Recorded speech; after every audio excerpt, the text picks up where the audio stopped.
పరిశుద్ధత అనేది, పవిత్రత అనేది చాలా ప్రాముఖ్యమైనటువంటి అంశమై ఉన్నది. బంగారం విలువైనటువంటి మెటీరియల్. అది అంత బంగారం ఒకటే రేట్ ఉంటుందా?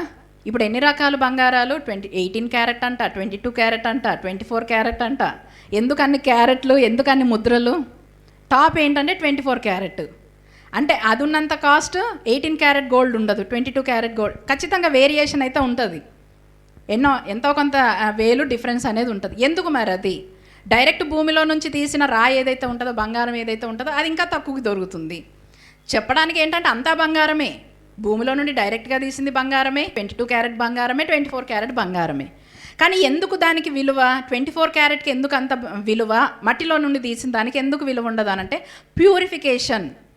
చూడండి, ఆ బంగారము ఎంతగా అగ్నితో కాలుస్తారో దానిలో ఉన్న ఇంప్యూరిటీస్ అన్నీ పోయిన కొలది స్వచ్ఛమైన బంగారం బయటకు వస్తుంది. పాత నిబంధనలో దేవుడు మోషేకి ప్రత్యక్ష గుడారం విషయంలో ఆ యొక్క ఉపకరణాల గురించి చెప్పినప్పుడు దేవాది దేవుడు పలికిన మాట ఏంటంటే స్వచ్ఛమైన మేలిమి బంగారముతో ఉపకరణాలు వాడబడ్డాయి. అందరం దేవుని బిడ్డలమని చెప్పుకుంటాం.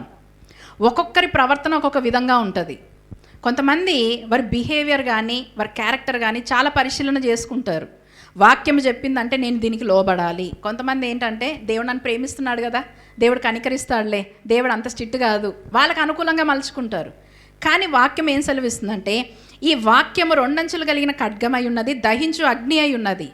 ఆ దహించు అగ్నిలో బంగారం వేయబడినప్పుడు ఏమవుతుందంటే దానిలో ఉన్న మలినమంతా పోయిన కొలదిగా బంగారం ఒక విలువ ఎలా పెరుగుతుందో, దేవుడు మనల్ని శుద్ధి చేయాలని ఆశపడినప్పుడు ఎవరైతే ఆ శుద్ధీకరణకి పవిత్రులుగా మార్చబడడానికి ఇష్టపడుతూ ఉంటారో ఖచ్చితంగా అది ఎంతో టఫ్ ప్రాసెస్ అయినప్పటికీ కూడా ఒక రోజున అది రిఫైన్ చేయబడినప్పుడు ఏంటంటే దానికి ఎంతో విలువ ఉంటుందన్న విషయాన్ని కూడా మనము ఆలోచించాలి.